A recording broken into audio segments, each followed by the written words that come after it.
On te parle de Kwame Nkrumah, mais pourquoi chez moi, Inami Faso? On me parle pas de Sankara, mais pourquoi chez moi, Inami Country? On veut étouffer sa mémoire, et pourtant il fait partie du patrimoine de ce pays. Et pourtant il fait partie des bâtisseurs de Mama Africa.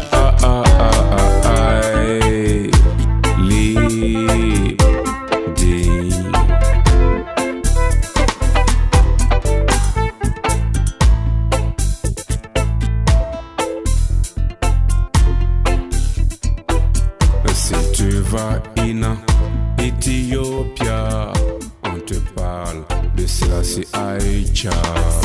Si tu vas au Mali, on te parle de Modibo Keïta. Si tu vas down in South Africa, on te parle de Bigwe Mandela. Mais pourquoi chez moi, Inami Faso, on me parle pas du capitaine? Mais pourquoi chez moi, Inami Country, on veut assassiner sa mémoire?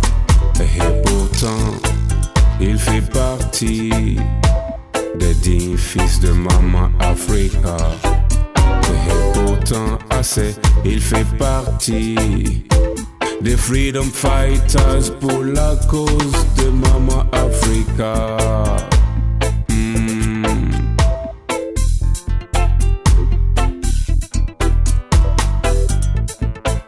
Allez, vas-y ma fille, dis-leur. Je souhaite que l'on garde de moi l'image d'un homme qui a mené une vie utile pour tous. Je ne voudrais pas être un homme qui s'est battu pour lui-même. À l'académie en 1969, période où plus ou moins il y avait beaucoup comment dirais-je, d'agitation, presque dans stage para, il doit être là. Sur moi, c'est pas très clair.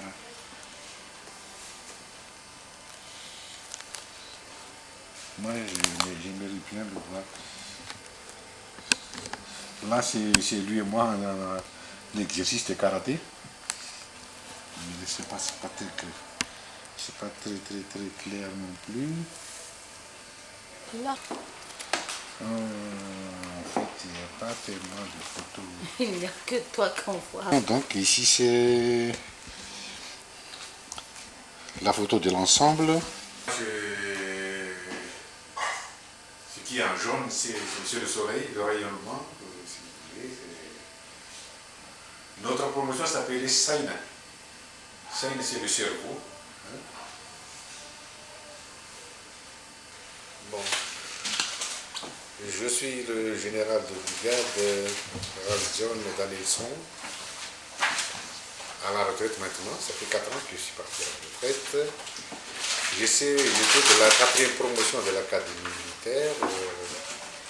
On était entré à l'académie en 1969.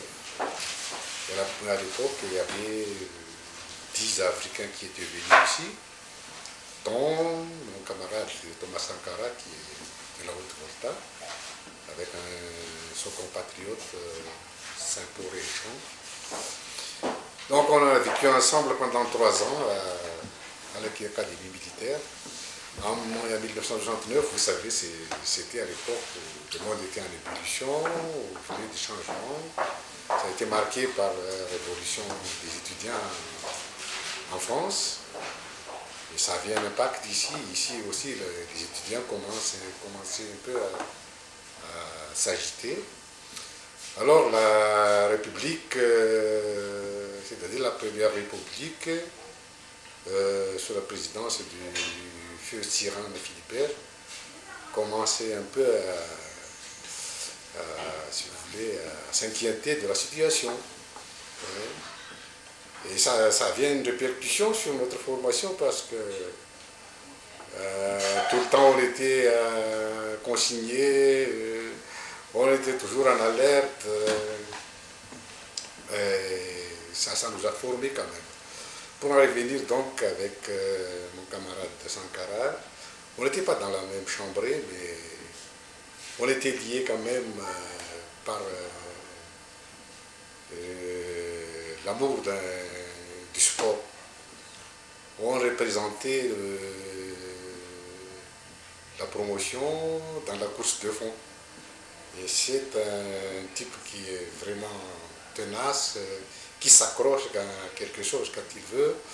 Et non seulement il aime le sport, mais il aime aussi, c'est peut-être un corollaire de cet amour du sport, mais il aime contacter les gens, il aime les challenges, comme disent les Anglais, et il aime aussi, et comme il a le verbe facile, il a cet art de la rhétorique, il sait convaincre les gens quand il a quelque chose à discuter. C'est ça que j'ai retenu plus particulièrement de Sankara. Et c'est un type disons, qui a ce caractère stoïque, si vous voulez, qui ne recule jamais quand il a quelque chose en tête. Oui. Vous fermez la porte. Oui, on va fermer là.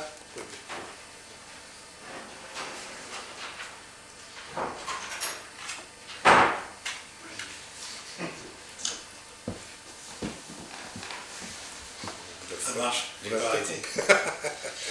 Ouais. C'est après qu'on coupe. Ouais, d'accord, ok. Bon, voilà. C'est ça que j'ai retenu de lui. Déjà, à cette époque, il y a cette ténacité, cette opiniâtreté dans ce qu'il entreprend. C'est mon sentiment personnel. C'est comme ça le prédestine à être un grand homme d'État à l'époque. Oui. Et puis, il a aussi cette particularité de, quand on fait des manœuvres à la campagne, il s'attendrit sur l'état des paysans. C'est vraiment étonnant. Moi, j'ai déjà pensé à l'époque, ce type-là, il ne va pas être un militaire, mais il va être un politicien. Ouais. Parce que, à la fin de nos études, c'est-à-dire en 72, il a réussi encore à rester à Madagascar pour faire un stage dans les services civiques. Les services civiques à l'époque, c'est une formation militaire qui encadre les paysans dans toutes les activités de développement. Il a réussi à rester encore un an pour faire un stage dans cette formation. Alors tout ça c'est quelque chose qui le prédestine déjà à être un homme d'État. Oui. Comme je vous disais là tout à l'heure, nous deux, on était le représentant de la promotion pour la course de fond de 5000 mètres. Et lui, je ne sais pas, mais c'est sa conformation physique peut-être, mais c'est un grand coureur de fond. Et ce que j'ai retenu, un jour, il y avait une compétition inter-promotion. Lui, il était en tête, moi j'étais derrière lui, à 100 mètres. Mais pour l'honneur de la promotion, il m'avait un temps attendu pour arriver ensemble au point d'arrivée. Alors ça vraiment, ça m'a ému. Mais il aurait dû se détacher du peloton pour aller à la victoire, mais il m'a attendu. Tout ça, ça reflète le caractère, disons, noble de Sankara. Ouais. Et comme anecdote aussi, des fois, entre Africains, il s'est chamaillé. Mais lui, il se projette toujours à quelqu'un de conciliateur. Et ben, ça s'arrangeait toujours quand c'est lui qui s'interpose. Ouais. Expliquez-moi un peu la formation pluridisciplinaire qu'il y avait en CRB. Ben, comme toute formation militaire, ben, la première année c'est destiné à l'initiation de tout ce qui est le rudiment, si vous voulez, là, le rudiment de ce que le militaire doit savoir. La deuxième, c'est qu'on commençait déjà à apprendre la stratégie. Oui. Et la troisième année, c'est le commandement. Voilà, grosso modo, donc, la teneur de notre formation pendant 3 ans. Et c'est surtout en troisième année qu'on commence un peu à voir tous les aspects, disons politiques,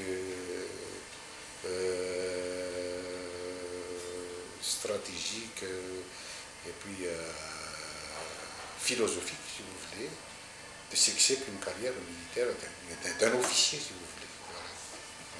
Vous faisiez aussi de la sociologie, vous aviez des professeurs qui étaient plus ou moins révolutionnaires, non? À l'époque, oui.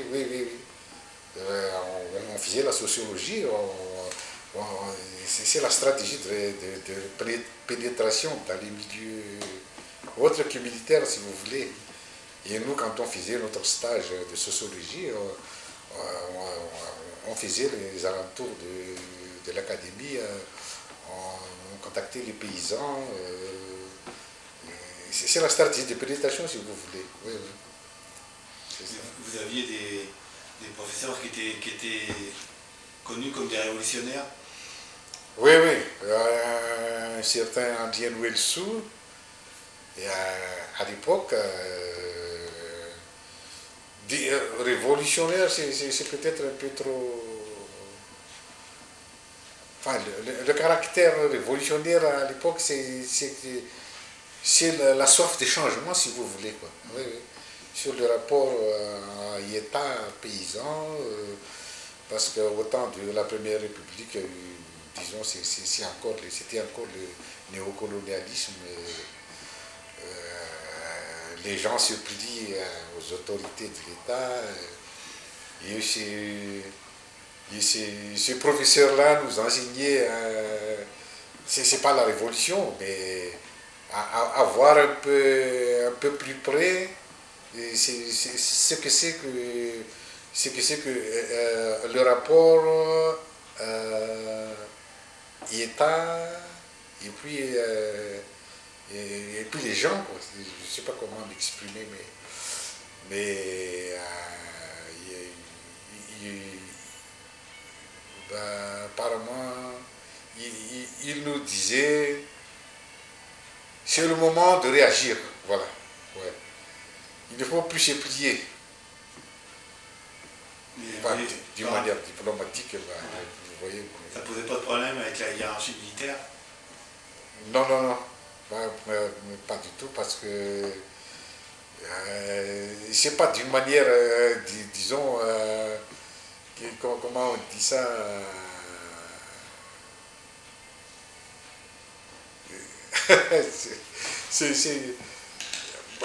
il sait faire sentir à tout le monde qu'on a besoin de changements, quoi. Oui. Mais les gens à l'époque ne voyaient que le côté sociologique. Oui, mais on peut transposer ça dans la philosophie du commandement militaire. Oui.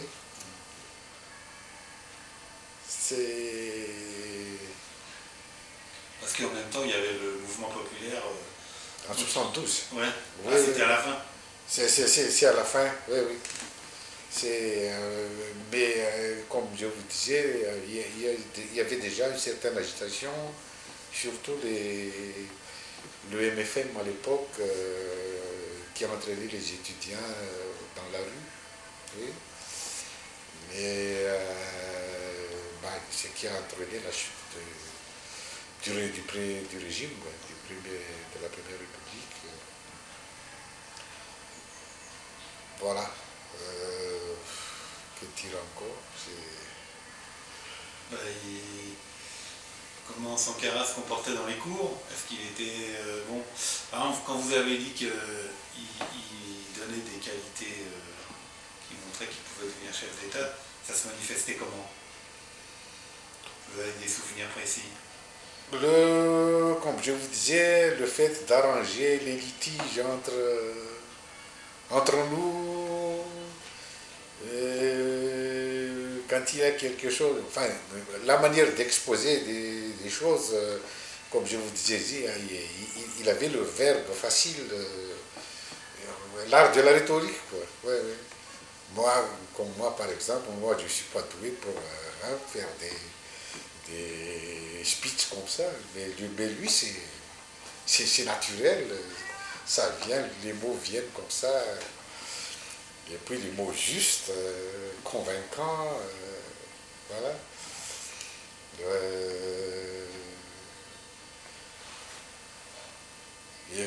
Et quand on fait des exercices, des manœuvres militaires, quand c'est lui qui est en tête, il sait bien s'imposer parmi nous. Il s'imposait, quoi. Il s'imposait naturellement. C'est... Ouais, oui. Et c'est pour ça que moi, je vous ai dit, mais c'était mon opinion personnelle, mais j'ai dit, ce gars-là, il va aller loin.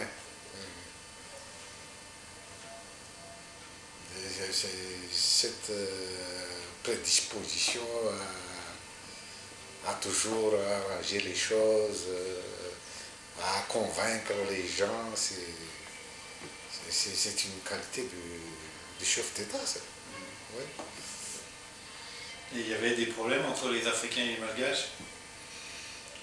Non, pas trop, mais plutôt entre les Africains que... Entre eux-mêmes? Entre eux, oui, oui. Oui, oui.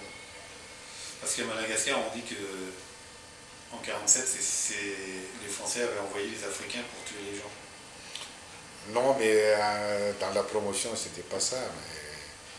Mais à l'époque, tout ce qui était africain était qualifié de Sénégalais. C'était un Sénégalais qui était venu ici pour mater l'insurrection à l'époque. Mais non, dans notre promotion, non, ça ne transparaissait pas cette phase de l'histoire, non. On s'attendait très bien, mais c'est plutôt entre les Africains que ça ne se passait pas toujours très bien. Surtout les Tchadiens et puis les Sénégalais, ça, je ne les attendais pas très bien. Ouais. Mais quand c'est Sankara qui est là, les choses s'arrangent toujours. Il leur dit quoi? Pardon? Qu'est-ce qu'il leur dit?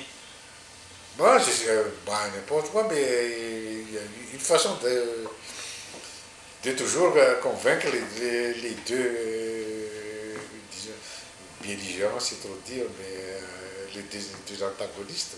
Ouais. Tu es entre nous quand même, ça ne mène à rien de nous chamailler. J'ai pas son verbe, mais il sait toujours arranger les choses. Il savait toujours arranger les choses. Ouais. Et il n'a pas créé le journal de l'école aussi? Oui, il était dans le club communication, je pense, je crois. On avait créé un petit journal, mais ça ne durait pas très longtemps. Hein. Non.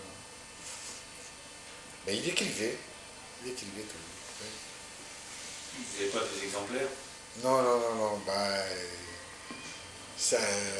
C'était resté à l'école, mais on n'en avait pas trié beaucoup. Ouais. Mais je crois qu'il était dans des clubs photo aussi. Ouais.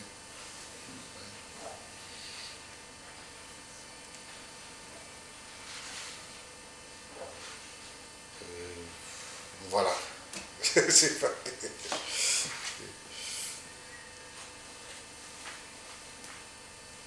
Vous avez gardé des contacts après?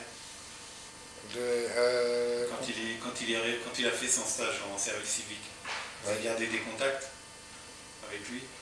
Oui, oui, oui, oui. Ben, on était quand même des amis très proches. Il a fait son stage dans le sud. Je ne me rappelle plus l'unité où il était allé, mais à chaque fois qu'il montait à Tana, il passait me voir. Oui. Il vous racontait ce qu'il faisait? Oui, oui, oui. Qu'est-ce qu'il faisait alors dans le stage? Bah, toujours ce contact avec les paysans, parce que, comme je vous disais, à l'époque, le service civique, c'était pour encadrer les gens. Ça a été créé à cette époque-là? Non, non, ça a été créé bien avant. Ah bon? Oui, oui, oui, oui. Mais malheureusement, on a supprimé ça au temps de la Deuxième République. Mais c'était quand même une formation qui, je trouve, intéressante pour le développement rural. Qu'est-ce qu'ils faisaient exactement, les équipes du service civique? Ça dépend des lieux d'implantation. Là où il y avait beaucoup de, disons, de terres cultivables, les gens du service civique encadraient les paysans pour cultiver. On apprend aux paysans comment on doit travailler la terre, quel genre d'engrais on doit utiliser, quel genre de semences on doit mettre sous terre. Mais après, les militaires, ils savent plus que les paysans. Parce qu'on les a formés. Uh-huh. On les a formés. Donc vous avez une formation aussi de technique agricole? Oui, oui. Les gens qui étaient dans le service civique, ce sont les gens du coin qui font leur service militaire. Donc une première partie, on les forme pour encadrer les paysans. Oui. Mais les gens comme Sankara et d'autres militaires qui étaient envoyés en stage, eux, ils avaient eu une formation à l'académie pour faire ça? Oui. Les techniques oui. agricoles, ça, c'est pas des choses... Non, non, non. À l'académie, on faisait un peu ça, mais pas beaucoup. Juste comment encadrer sans aller dans les techniques, mais les gens qui étaient affectés dans le service civique, on les forme plus particulièrement après l'école. Donc. Oui, oui. Et comme je vous disais, ça dépend du lieu d'implantation des unités. Quand c'est une unité là où, dans une région où on pratique l'élevage, avant d'être affecté, les officiers, les sous-officiers d'encadrement sont initiés aux techniques d'élevage. Élevage et agriculture. Et comme ça aussi, pour la culture. Oui. Oui. Alors ces gens, ils encadrent les jeunes recrues, et les jeunes recrues, à leur tour, vont initier les paysans.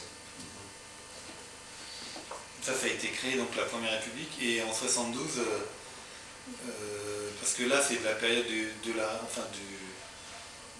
soulèvement populaire, vous en discutiez avec lui quand il venait vous voir? Oui,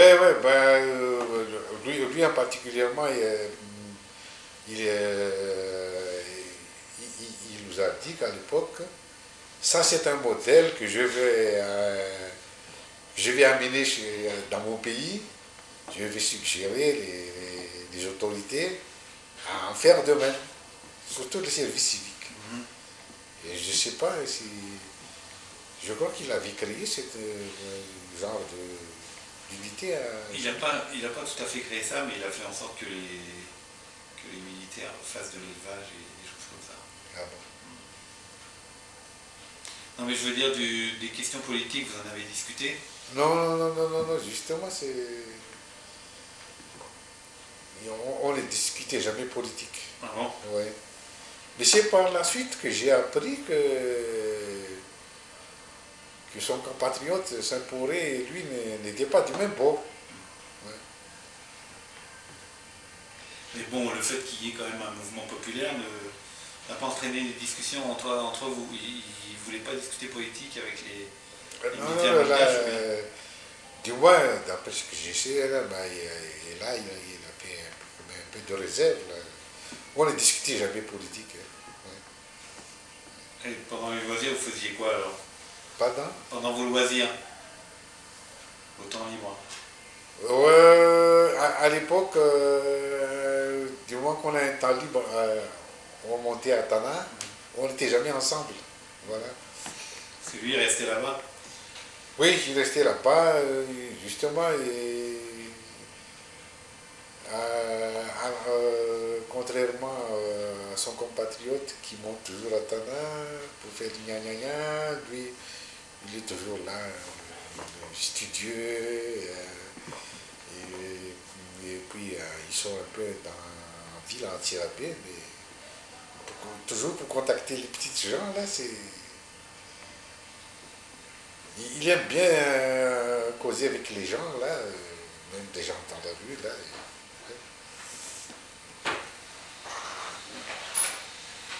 Mais on n'a jamais été ensemble pendant les sorties. Jamais. Ouais. Plus le sport. Sauf le sport. Mais en général, les sportifs, une fois qu'ils ont gagné, ils font la fête. Oui, entre promotionnaires, c'est ça. Oui. Non, mais Sankara, c'est ce caractère. Il est modeste. Ouais. Un peu réservé, mais il cause bien avec les gens qu'il connaît bien et les gens qu'il aime.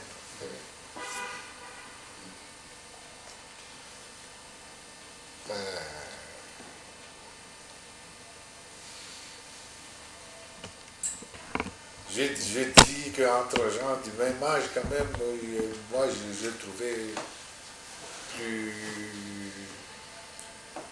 plus mûr que les autres, quoi. Voilà.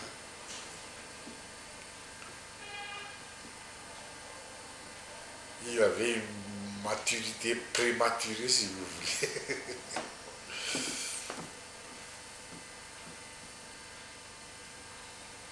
Vous parlez de son pays? Oui. Bah, toujours, il se plaint de la pauvreté du pays, quoi.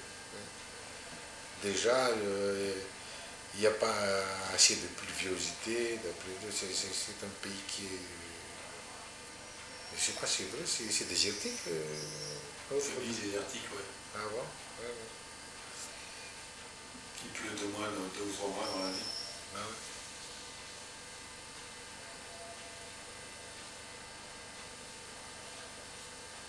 Mais chaque fois qu'il y a quelque chose, toujours pendant les bonheurs, il dit, tiens, moi je vais essayer de planter ça une fois au pays, des trucs comme ça.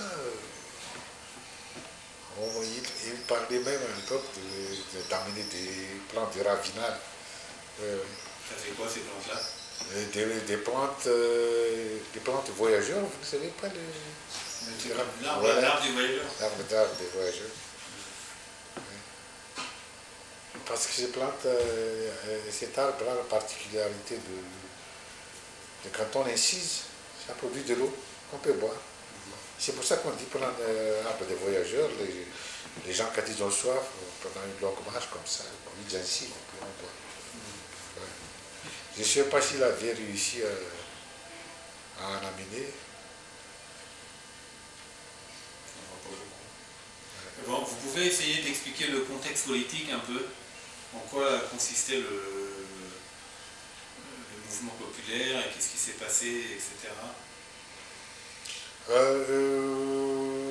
Les gens gens qui étaient les protagonistes de ces choses-là, l'arrivée des Ratsirac et compagnie? Non, mais Les gens ils luttaient pour quoi? les Ratsirac, c'est en 75. Hein. Ouais, disons, en 69, à l'époque où on était entré à l'académie, donc, comme je le disais là tout à l'heure, voilà, ça commence un peu à bouger, surtout dans les milieux estudiantins.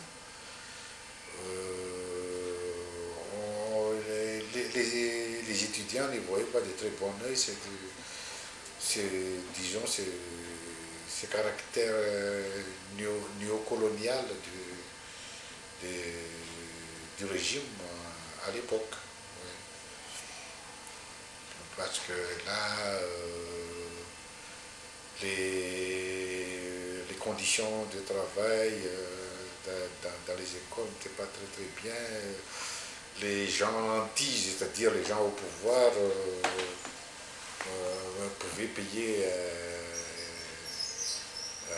assez cher les études de leurs enfants, contrairement aux gens de la masse qui ne peuvent pas faire ça. Et c'est ça qui a provoqué un peu ce mouvement étudiantin à l'époque. Oui. Et après, ça a gagné les couches populaires. Voilà, voilà. Les étudiants ont réussi à amener tout le peuple dans la rue. Oui. Et comment l'armée a-t-elle été partie prenante? L'armée, à l'époque, ne bougeait pas. Hein. C'est plutôt le régime s'appuyait sur les FRS, les forces républicaines de sécurité. C'est ça qui avait d'ailleurs entraîné la chute, parce que le FRS était une formation, disons,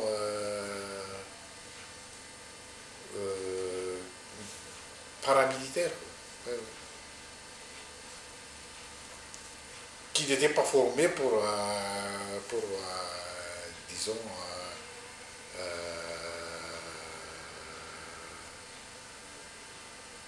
pour faire, disons, les actes policiers proprement, comment caractériser ça? La répression? La répression, oui, oui, c'est ça. C'est plutôt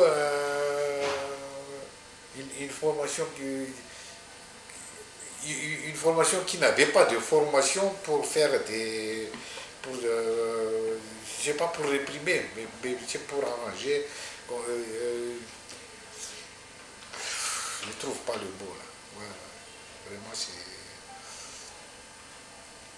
on les a formés pour réprimer, ouais, mais pas pour arranger. Voilà. Et en quoi ça a changé? Pas pour maintenir l'ordre, si vous voulez. Voilà. Et une fois qu'ils étaient en contact avec les étudiants, c'est bon, c'est l'explosion, quoi. Et c'est ça, à partir de moi, il y avait le coup de feu, c'est ça qui a entraîné l'explosion sociale ici,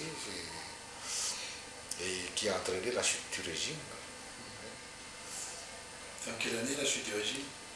C'était en 72. Ouais. Et alors là, l'armée était partie prenante? Ben, l'armée était par la force des choses. L'armée était obligée d'intervenir parce que, comme les policiers n'arrivaient pas à maintenir cet ordre, donc, et puis, comme le président Tiran à l'époque, il était acculé, il était obligé de passer le flambeau à un certain général Ramanatsou. Et on avait érigé un gouvernement militaire à l'époque, transitoire. Mais les généraux étaient plutôt des gens de gauche, ils étaient un peu gagnés aux idées des étudiants aussi? Non. disons, il ne laissait pas transparaître cette position, mais on était au milieu. On était au milieu. Parce que bon, il y a ce fameux général, là, je ne me rappelle plus, qui a créé la réforme des communes, là. Il s'appelle les Fouktans, ce que vous appelez les Fouktans. Rachimarav. Ouais. Oui. Mais, parce qu'il n'était pas révolutionnaire, mais quand je relis le truc, on sent qu'il avait quand même des idées avancées. Oui. En tout cas, pour faire participer la... À l'époque, quand on avait érigé le gouvernement Ramanatsou, Rachimarav était commandant de la gendarmerie et il était ministre de l'Intérieur. Oui. Et c'est lui qui a voulu donc restaurer l'autorité du Foukonoul.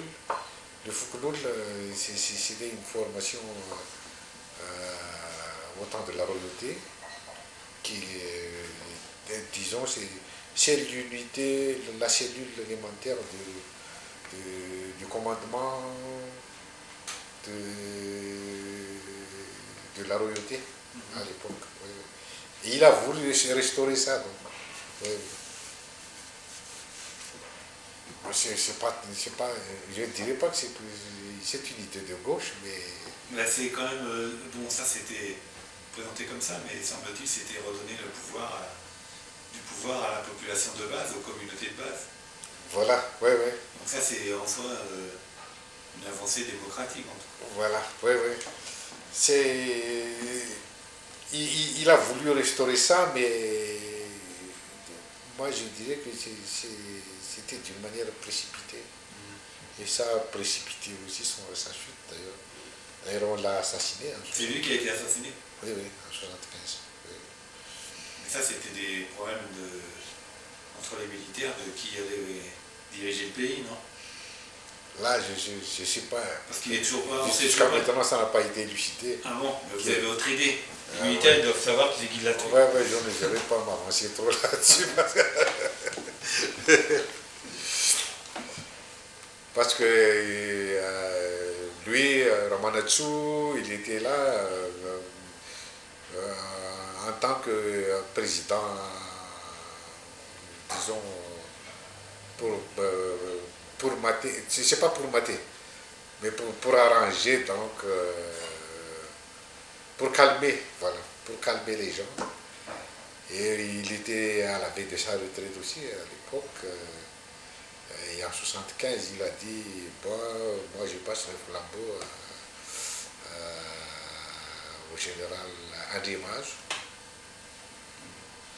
Et André Mazo également a dit, bon, moi je ne reste pas ici, hein. On va élire parmi vous un président. Et il n'y avait que 2 candidats. Rachimarav et Rachira. Et c'était Rachimarav qui était élu président de la République à l'époque. Et une semaine après, après sa désignation, ce n'était pas une élection, il a été assassiné.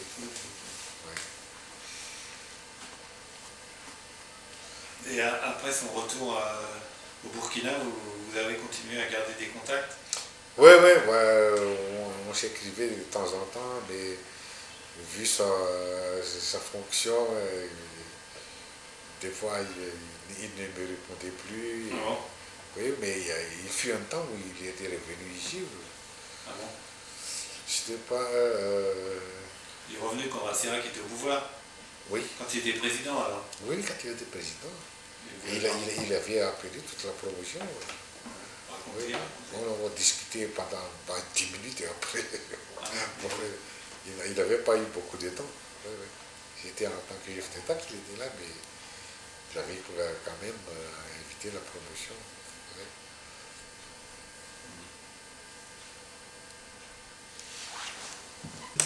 Il est là. Ok.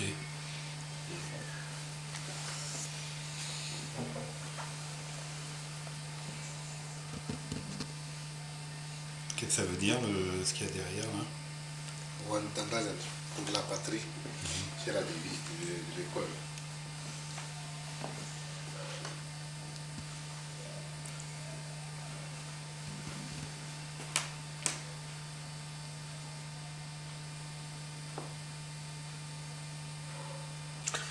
Voilà Sankara, son compatriote Saint-Poré. Et ce qui était dans la même chambre que lui, Rafan Miratu, Dering, c'est un Tchadien, dans la même chambre que lui, et Dominique, Ratungasson, Touré, c'est un Sénégalais. Voilà. Et Doudou Daniel, il est là. Ah bah, j'ai disposé les photos en forme de 4 pour dire que nous sommes de la 4e promotion.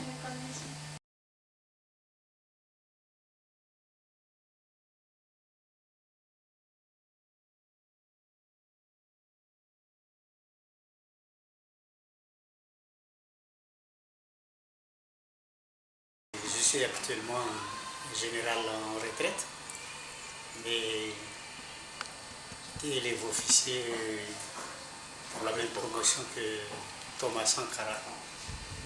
Je m'appelle André Nantenenala. J'étais même dans la même chambre que Sankara. Ça va? Non, la seule chose qui ne colle pas entre nous deux, c'est que lui, il aime les courses à longue distance et moi, je suis coureur de vitesse. Et lui, ne jouait jamais dans les sports collectifs, sauf un jour, pour célébrer le 12 janvier anniversaire de l'école, on m'a forcé de former une équipe de rugby et j'ai appris à Sankara à jouer au rugby. Il a joué comme talonneur dans notre équipe ce jour-là.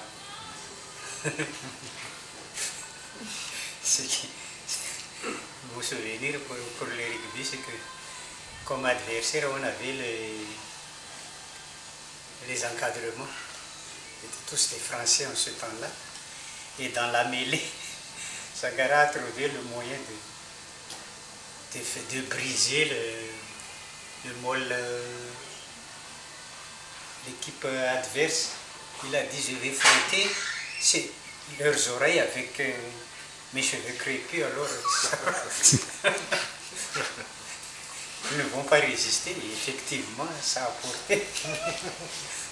Seulement, on s'est fait battre par les encadrements, par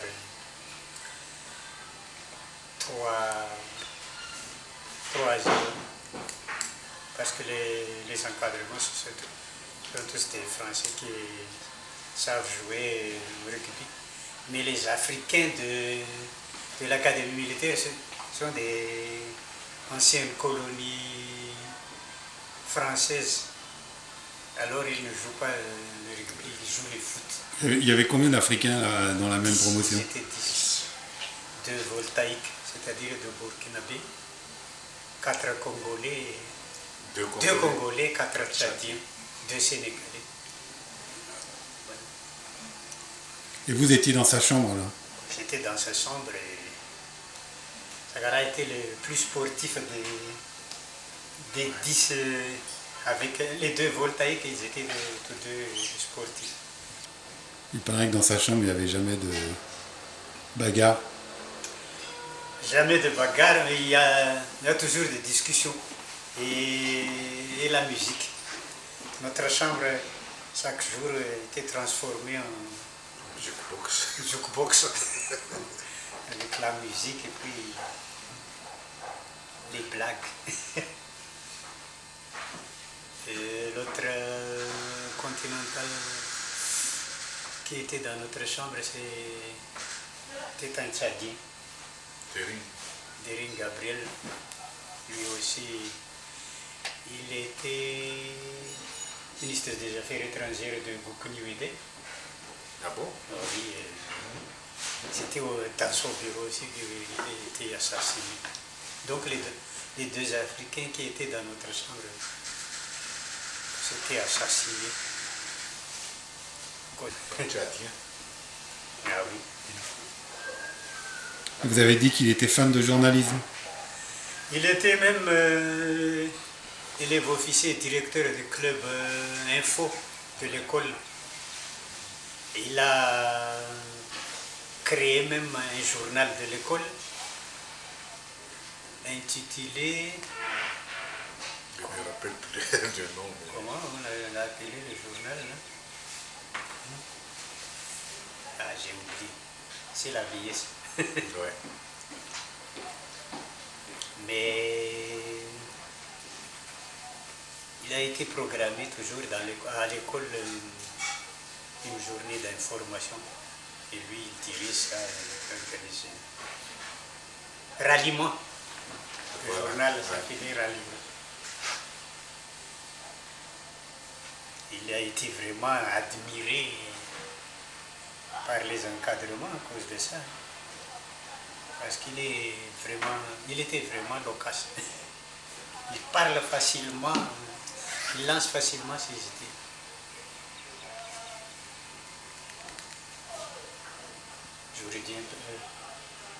J'aurais dû employer l'imparfait. C'est pas grave. Je suis en train de revivre. Voilà. Et il y a quelque chose qui vous faisait penser qu'il aurait un grand avenir. Un grand avenir, c'est... Dans son attitude, par exemple. Son intégrité, et puis lui, il était toujours... comment on appelle ça?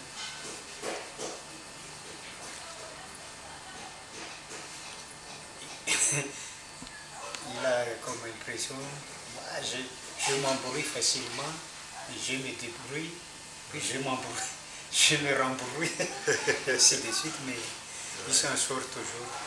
Mais on n'a pas pensé qu'il allait être président de la République. Ce n'est qu'à son retour ici à Madagascar, il a expliqué qu'il a déjà préparé ça depuis longtemps. Mais il aime les discussions concernant la vie politique, non seulement de son pays, mais même à Madagascar. On parle toujours, on discutait toujours dans la chambre.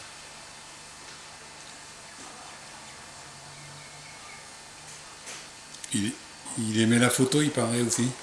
Ah oui, oui, il aimait la photo. Ce temps-là, on utilise les canons. Il était dans les clubs photo aussi. Ouais. C'est à l'académie qu'il a appris comment on développait les photos. Et il était fanatique des photos. D'autres souvenirs?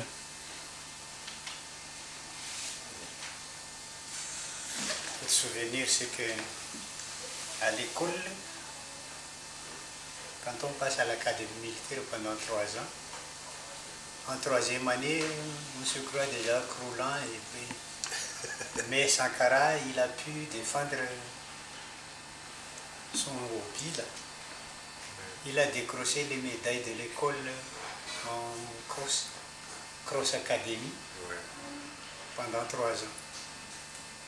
Personne ne peut le battre. Tous les ans? Tous les ans. Tous les ans.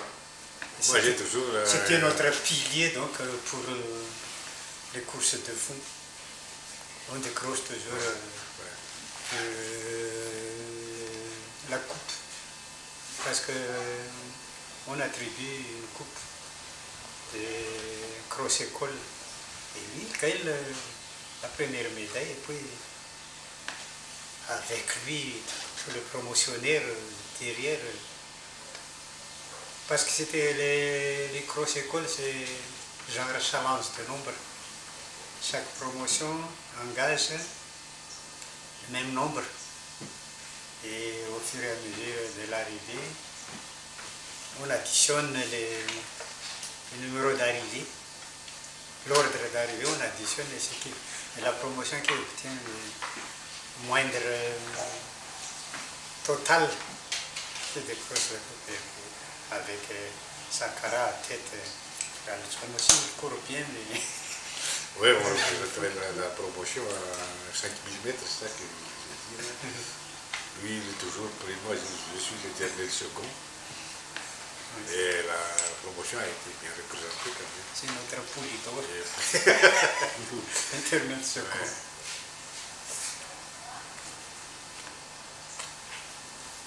On a évité ça aussi de notre commandant de promotion. Provo, qu'il aime beaucoup. Oui, parce comme que un cheval. Là, même le dimanche, il réveille les élèves officiers dans les chambres qui se reposaient dans les chambres pour trotter un peu au parc de l'Est. C'est Sankara qui fait ça ou le général Vidal? Le général Vidal arrive et Sankara il était toujours volontaire pour aller courir. Peut-être Vidal espérait battre Sankara. Sankara il était imbattable pour les courses de fond.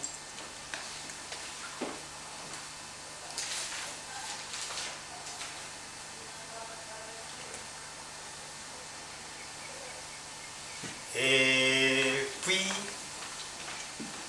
Sankara était surnommé l'élève officier qui a toujours les chaussures qui brillent. oui, c'est vrai. Il avait pas mal de chiffons chez lui, tout genre de broches à chaussures. Dès qu'il se repose, il passe son temps à astiquer ses C'est chaussures. Rangers, surtout c'est Rangers.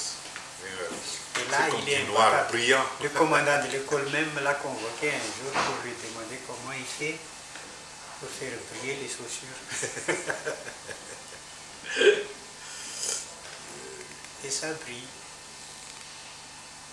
On risque de se faire punir si on se met à côté de lui. Hein. Si on fait briller nos chaussures, il ne faut pas se mettre à côté de lui. Quand on passe la revue.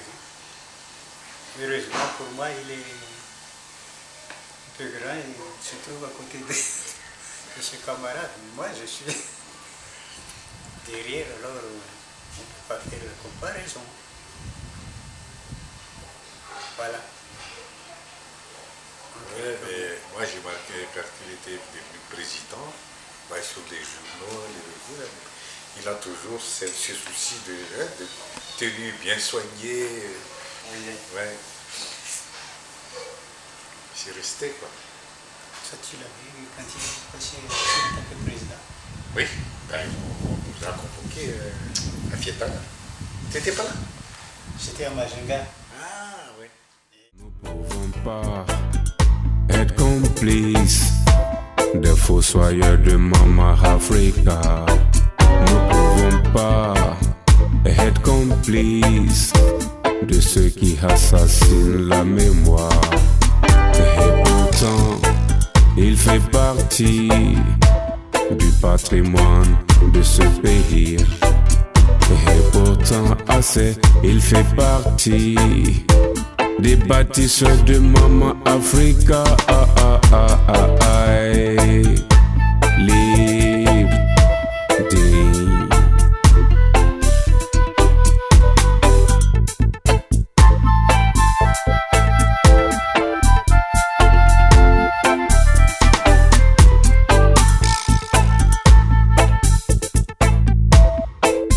Il me disait ceci: là où s'abat le découragement, c'est là s'élève la victoire des persévérants.